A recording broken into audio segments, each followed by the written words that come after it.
నమస్కారం అండి. నేను ఇంతకుముందు ఒక వీడియో చేశాను కదా! అదేంటంటే డయాబెటిస్‌ని ఏ విధంగా ఈజీగా తగ్గించుకోవచ్చు అంటే షుగర్ వ్యాధిని. ఈ రోజున నేను సామాన్యమైన భాషలో అసలు ఈ విషయం గురించి చాలా మందికి తెలియదు. దాన్ని తెలుసుకోవాలన్న ఆతృత ఉన్నా కూడా మనకి టెక్నికల్ పాయింట్స్ తోటి అర్థం కాదండి. ఓహ్! డయాబెటిస్ మీరు షుగర్ వచ్చేసిందని మెట్ఫార్మిన్ వాడేసారు. ఇంకో టాబ్లెట్ వాడాలి, అది వాడాలి, ఇది వాడాలి, లేకపోతే ఇన్సులిన్ ఎక్కించుకోవాలి. ఇవన్నీ కూడా ఏంటసలు? వీటి గురించి తెలుసుకోండి. అసలు షుగర్ వ్యాధికి సంబంధమే కాకుండా ఇన్సులిన్ అనేది పుట్టిన ప్రతి వ్యక్తి నుంచి కూడా వచ్చేస్తుంది. కొంతమందికి పుట్టినప్పటి నుంచే ఇన్సులిన్ అనేది లేదు అనేసి ఇట్లాంటి ప్రాబ్లమ్స్ వస్తే డయాబెటిక్‌లో ఉంటారు. వాళ్ళకేంటి, మనకేంటి, షుగర్ పేషెంట్‌లో కాని వాళ్ళకేంటి అసలు ఇన్సులిన్ ఉంటుందా? ఉండదా? ఇన్సులిన్ అనేది అందరికీ ఉంటుందండి. ఇన్సులిన్ అనేది ఒక తాళం లాంటిది, ఒక హార్మోన్ అండి ఇది. ఈ హార్మోను ప్యాంక్రియాస్ అనే బీటా సెల్స్‌లోకెళ్ళి తయారవుతుంది. మన కడుపు వెనకాల ఉండే ప్యాంక్రియాస్‌లో బీటా సెల్స్‌లో తయారవుతుంది. సరే, తయారైన దీని పనేంటి? ఇది ఒక ముఖ్యమైన హార్మోను ప్రోటీన్‌లతో తయారైంది. ప్రోటీన్ అంటే ఏంటండి? మన క్వెషన్. ప్రోటీన్ అంటే ఒక గోడకి ఇటుకలు ఎలానో మన శరీర నిర్మాణంలో జుట్టుకైనా సరే, మన రక్తంలో అయినా సరే, చర్మానికైనా సరే, ఎటువంటి దానికైనా ప్రోటీన్ అనేది చిన్న చిన్న బ్లాక్స్‌లాగా కట్టబడి ఉంటాయి. ఓకేనా? ఇవన్నీ కట్టబడిన తర్వాతనే ఒక మజిల్ గాని, ఒక ఆకృతి గాని తయారవుతుంది. ఇదేమో ప్రోటీను. హార్మోన్ అంటే ఏంటంటే ఒక ప్లేస్ నుండి ఇంకొక ప్లేస్‌కి. ఒక ఢిల్లీలో ఉన్న వ్యక్తి, హైదరాబాద్‌లో ఉన్న వ్యక్తికి ఒక వస్తువుని పంపించాడనుకోండి. ఈ వస్తువుని చేరవేసేది ఎవరు? పోస్ట్ మ్యాన్ అనుకుందాం. ఈ పోస్ట్ మ్యాన్ మెసెంజర్ లాగా. ఈ పోస్ట్ మ్యాన్ మనకి హార్మోన్. ఇప్పుడు అర్థమైందా? అంటే ఒక ఇన్సులిన్ అనేది ఒక ప్రోటీన్ హార్మోన్.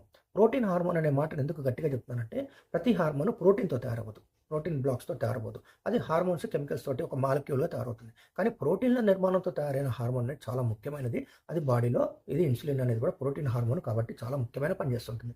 ఇది ఎంత గొప్ప పని చేస్తుందంటే అసలు ఇది లేకుంటే మనకు మనిషి దూరంగా ఉంటుంది పరిస్థితి. ఈ హార్మోన్ అనేది చిన్న పిల్లలు లేకపోయినా వాళ్ళని ఏమంటారంటే టైప్ 1 అంటారు. అసలు హార్మోనే తయారు కావట్లేదు, ప్యాంక్రియాస్ ఉంది అనుకోండి టైప్ 1. అటువంటి వాళ్ళకి చిన్నప్పటి నుంచి ఇంజెక్షన్లు ఇస్తారు. అంటే ఇన్సులిన్ ఇంజెక్షన్లు ఇస్తారు. ఇది యూనిట్లు, 2 యూనిట్లు, 10 యూనిట్లు, 5 యూనిట్లు అనుకుంటూ. ఇదే మనకి పెద్దగా అయిన తర్వాత బీటా సెల్స్ అన్ని ఖరాబ్ అయిపోయి చనిపోయాయి అనుకోండి ఏదో కారణాల వల్ల, అటువంటి వాళ్ళకి టైప్ 2 అంటారు. కాకపోతే అప్పటి నుంచి ఇన్సులిన్ స్టార్ట్ అయిపోతుంది. సో ఈ విధంగా లేకపోతే మెట్ఫార్మిన్ ఇస్తారు. మెట్ఫార్మిన్ ఎందుకు ఇస్తారు అంటే ఈ ప్రొడక్షన్ కనుక ఉంటే, కొద్దిగా ఉంటే ఎక్కువ చేయడానికి. అంటే ప్రొడక్షన్‌ని పెంచడానికి ఉపయోగిస్తారు. ఈ విధంగా మనకి ఇన్సులిన్ అనేది ప్రొడక్షన్ అవుతుంది. సరే, ఇన్సులిన్ అనేది ఎప్పుడెప్పుడు అవసరమవుతుంది? దేనికోసం అవసరమవుతుంది?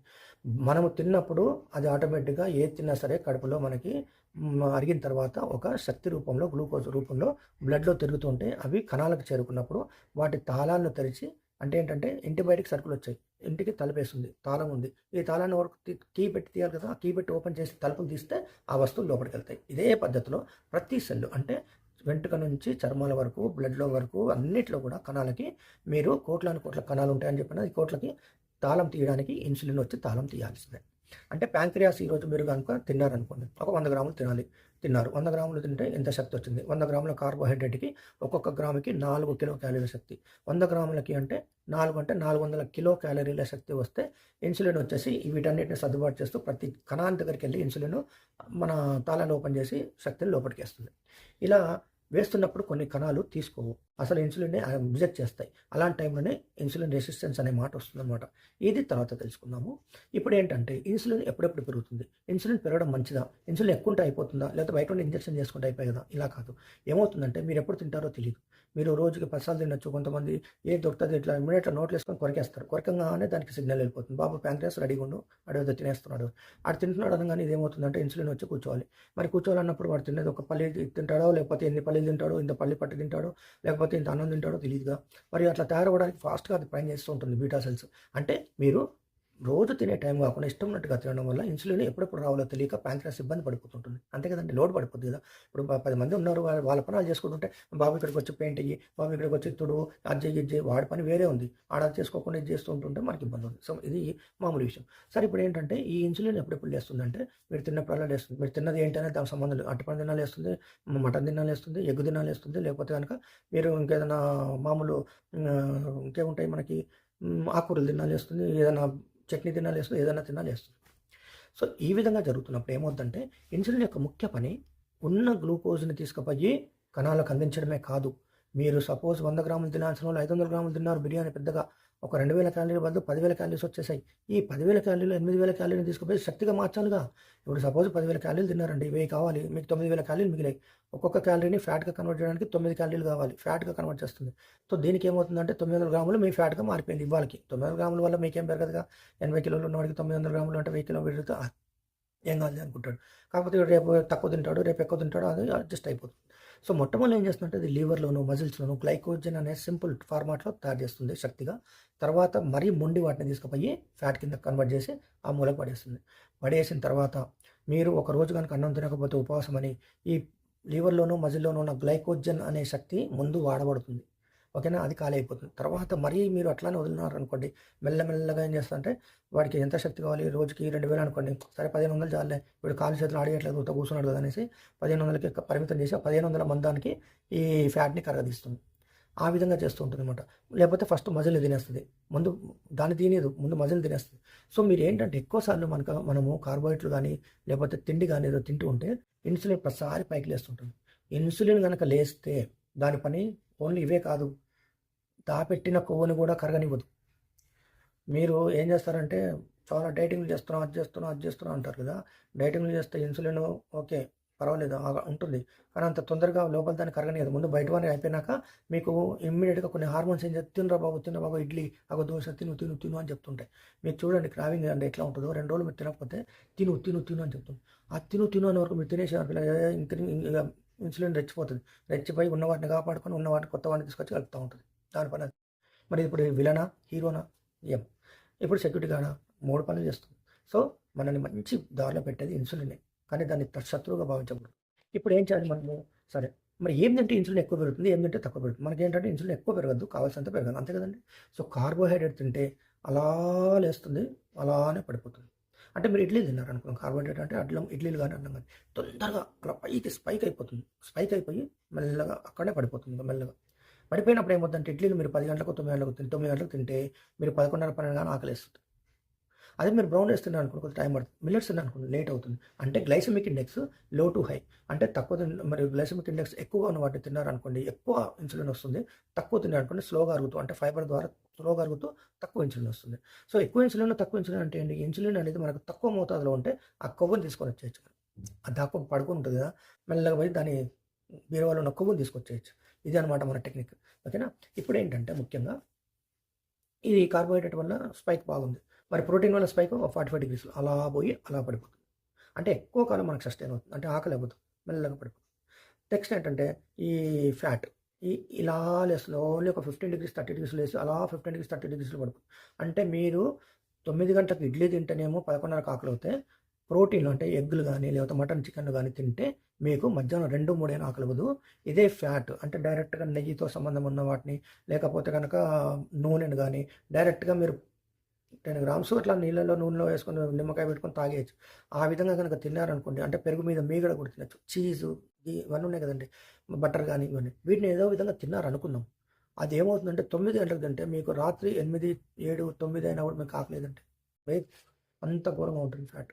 సో అప్పుడు ఏమవుతుందంటే ఇన్సులిన్ కూడా తక్కువ మోతాదులో వేస్తుంది, తక్కువ మోతాదులోనే అక్కడ పడిపోతుంది. సో మీకు ఇప్పుడు ఏమవుతుందంటే ఫ్యాట్ తినడం అలవాటు చేస్తే లోపల ఉన్నది ఫ్యాట్ కాబట్టి ఫ్యాట్ గుంజుకొస్తుంటుంది.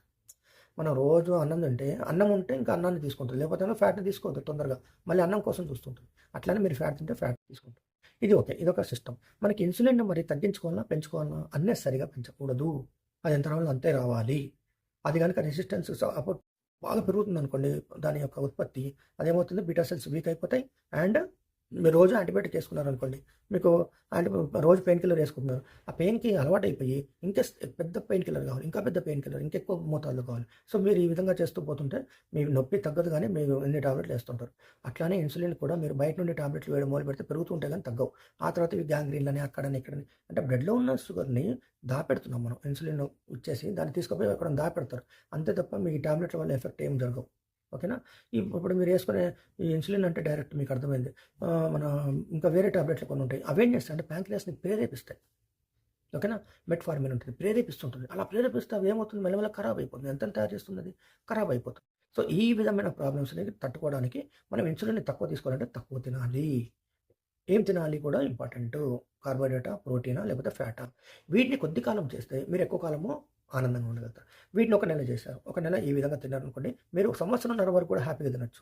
ఎంత మోతాదులో. అంటే ఏంటంటే ఒకటేసారి మనము బాగుపడ్డాం కదా అనేసి బైక్ ఏసుకొని 200 స్పీడ్‌లో వెళ్తానంటే ఎక్కడో ఒకటి యాక్సిడెంట్ అయ్యి మళ్ళా కింద పడతాం. సో, స్లోగా పోవాలి. 50, 60లో పోతుంటే హ్యాపీగా పోతుంటారు. మీరు ఎక్కడ కూడా కొంచెం నిండా అన్నం తినలేకపోతే ఏం లాభం అండి? హ్యాపీగా తినడానికి మీరు ముందుగానే కొన్ని ప్రయత్నాలు చేయాలి కదా! ఇది ఇన్సులిన్ యొక్క కథ. మీకు ఇన్సులిన్‌లో విషయంలో ఇప్పుడు ఎక్కడెక్కడ మీకు ప్రాబ్లమ్స్ వస్తాయి? ఏం లేదు. ఇన్సులిన్ రెసిస్టెన్స్ గురించి మాట్లాడదాం. ఇన్సులిన్ రెసిస్టెన్స్ అంటే ఏంటంటే ఎక్కువగా మోతాదులో ప్రతిసారి అది మీరు తిన్నప్పుడల్లా పోయి తలుపులు కొట్టి కావాలనా? శక్తి కావాలా? అని అడుగుతుంటది కణాలు. ఏ పో వద్దు పో, వద్దు పో అనుకుంటూ అవేం చేస్తాయంటే రెసిస్టెన్స్‌లోకి వస్తాయి. ఇక వీరు బాగా ఎక్కువైపోయేవరకల్లా వద్దురా బాబు మాకు అవసరం లేదనేవరకల్లా ఇది రెసిస్టెన్స్‌లోకి వచ్చేసి అక్కడ ఇన్సులిన్ ఆ పనైందో లేదో తెలియక ప్యాంక్రియాస్ ఇంకా ఇన్సులిన్ ఇస్తూ పోతుంటుంది. సో, దీనివల్ల ఏమవుద్దంటే ఇన్సులిన్ పెరిగిపోయి అది ఉన్న కొవ్వును పోగొట్టదు. ఆ ఇన్సులిన్ అంతా కూడా మీకు ఇబ్బంది పెట్టుకుంటూ బాడీని అంతా ఖరాబ్ చేసేస్తాయి. అంటే గ్లూకోజ్ తిరుగుతూనే ఉంటుంది. ఇన్సులిన్ ఏం చేయలేని పరిస్థితిలో వస్తది. బీటా సెల్స్ ఖరాబ్ అయిపోతుంటాయి. రేపటి గ్లూకోజ్ అక్కడ తిరుగుతూనే ఉంటుంది. ఇది పోయి ఆర్బీసీ సెల్‌ని పట్టుకుంటుంది. మీకు 3 నెలల యావరేజ్‌లు ఇవన్నీ కూడా పెరుగుతా ఉంటాయన్నమాట. 200, 300, 500 వస్తుంటాయి. సో, ఇలా వచ్చినప్పుడు ఏం చేయాలి? ఒక వ్యక్తికి షుగర్ ఉందనగానే మీరేం చేయాలండి? ఇమ్మీడియేట్‌గా ఏం తింటాం? ఎలా తింటున్నాం? బాబు ఎక్కువ సార్లు తినకు, తక్కువ సార్లు తినాలి. ఎక్కువ గ్యాప్‌లో తినాలి. అంటే ఏంటంటే రోజుకి 24 గంటలు ఉందనుకోండి. మీరు పొద్దున ఇక్కడ తింటారు, మధ్యాహ్నం తింటారు, రాత్రి తింటారు. మళ్ళీ రాత్రి తిన్నాక 8, 9 గంటలకు తింటే పర్లేదు. 10 గంటలకు, 11 గంటలకు తినేసి మళ్ళీ పొద్దున్న 9 గంటలకు తింటారు. అటువంటి వాడికి 8 గంటల గ్యాపే. మీరు అదే గనక సాయంత్రం 4 గంటలకు, 6 గంటలకు కంప్లీట్ చేసి మళ్ళా పొద్దున్న బ్రేక్‌ఫాస్ట్ కూడా తినకపోయినా మీకు తినకపోయిన 3 రోజులు అంటే దానికి అసలు అలవాటయిపోతుంది. మీరు తినకుండా గనక మీరు అలా గనక దాన్ని ఒక 11, 12 గంటలు తిన్నారనుకోండి గ్యాప్ రాలే 6 నుంచి పొద్దున 6 వరకు మళ్ళీ ఒక 6 గంటలు అంటే 6 మళ్ళీ 18 గంటల గ్యాప్ వచ్చిందనుకోండి సూపర్ అనమాట. ఇంక అన్ని రిపేర్లు అయిపోతాయి. మీకు ఇబ్బందే లేదసలు. చాలా హ్యాపీగా ఉంటారు. అట్లా 15 రోజులు చేయండి. ఎక్కువ అవసరం లేదు. హ్యాపీగా తింటా ఉండండి. బిర్యానీ తినండి. ఏమన్నా తినండి. కానీ చేసేది ఇది. మరి తినండి కదా అంటే తినడం కాదు. ఎంతవరకు తినాలనేది మీరు అర్థం చేసుకోండి. మీకు ఈ లోపల ఇన్సులిన్ ఏం జరగాలి పెరుగుతుంది. ఇన్సులిన్ పెరిగేస్తుంది కదా! నేను తింటే ఇప్పుడు అనవసరంగా ఇప్పుడే గంట ముందు తిన్నాను. ఇప్పుడే మళ్ళీ తింటే ఇన్సులినే కాదండోయ్! మీరు చాయ్‌లు, చక్కర్లు తీసుకున్నారనుకోండి అది కూడా అంతే. చాయ్‌లు 4 సార్లు తాగుతాను, 10 సార్లు తాగుతాను గొప్పగా చెప్తారు. ఆడికేమవుద్దంటారు మెల్లగా 40లో ఉంటాడు. పక్కనే ఉంటాడు. అన్ని రోగాలే ఉంటాయి. ఇన్నిన్ని టాబ్లెట్ బో బో అని మింగుతుంటాడు. సో, వద్దు ఇవాళ చేయకండి. ఇన్సులిన్ యొక్క కథ కమామేషు ఇది. ఇది మనకు శత్రువా అంటే కాదు మిత్రువే. కాకపోతే దాన్ని సమగ్రంగా వాడితే గనక అది మనకి ఎంతో మేలు చేస్తుందండి.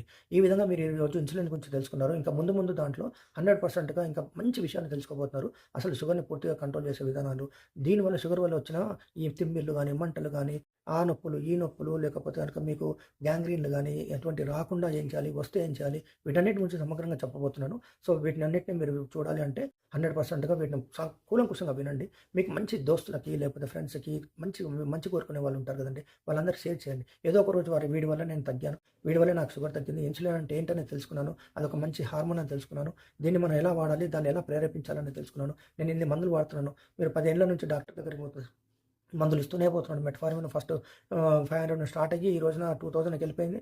2 పూట్లయింది, 3 పూట్లయింది. ఇన్సులిన్ కాడికి వచ్చానురా బాబు! నా జీవితంలో ఇలా ఉండకూడదు అని మీరు అనుకుంటే అందరికీ షేర్ చేయండి. మాక్సిమం షేర్ చేయండి. చూడండి నా ఉద్దేశ్యం అయితే నేను బాగుపడుతున్నాను. మీకు బాగుపరిచే ఉద్దేశంతోటి నేను చెప్తున్నాను. దీంట్లో నాకు వ్యూస్ వస్తాయి, సబ్స్క్రైబర్స్ వస్తారు, డబ్బులు వస్తాయి ఏం లేదండి. అవన్నీ ఉల్లిక్కే, అవన్నీ ఉత్త మాటలు. నేనెందుకో మీకు చెప్పాలనుకుంటున్నాను. ఇట్లాంటి విజ్ఞానాన్ని చెప్పడానికి ప్రయత్నం చేస్తాను. నాకు తెలిసింది. నాకు అందులో మీరు కామెంట్స్ తోటి నన్ను తిట్టొచ్చు, ఏమైనా చేయొచ్చు. మీరు కావాలంటే సలహా ఇవ్వండి. దయచేసి ఇవ్వండి. ఒక మంచి ఉద్దేశం అండి ఇది. మీరు దీన్ని పాటిస్తారని కోరుకుంటున్నాను. మీరు కామెంట్స్ చేయండి. లేకపోతే మీ డౌట్స్ అడగండి. నాకు వీలైనంత వరకు నేను స్టడీ చేస్తున్నాను, చెప్తాను. నెక్స్ట్ ఏంటంటే షేర్ చేయండి, సబ్స్క్రైబ్ చేసుకోండి. సబ్స్క్రైబ్ ఏంటంటే నాకు తెలియదు ఇవన్నీ యూట్యూబ్ వర్డ్స్. ఇవన్నీ ఏంటంటే మనం సబ్స్క్రైబ్ చేస్తే ఏమవుతుందంటే మనకి మళ్ళీ నోటిఫికేషన్ వస్తుంది. నేను కొత్త వీడియో వచ్చినప్పుడు బెల్ ఐకాన్ ఉంటుంది. అది కొట్టాననుకోండి మీకు రాగానే నోటిఫికేషన్ వస్తుందంట. ఈ విషయం నాకు నిన్నే తెలిసింది. నాకు అంత సీన్ లేదు. సో, మీరు దయచేసి ఈ విషయాన్ని తెలుసుకొని కాస్త share, comment, subscribe and bell icon అన్నీ చేసేయండి. చేసేస్తే మీకు పని ఉంటుంది. లేకుంటే తీసి పడేయండి, పక్కకు పెట్టేయండి. ఏం ఇబ్బంది లేదు. మీరు తెలుసుకోవడం అనేది నా ఉద్దేశం అండి. చాలా థ్యాంక్స్.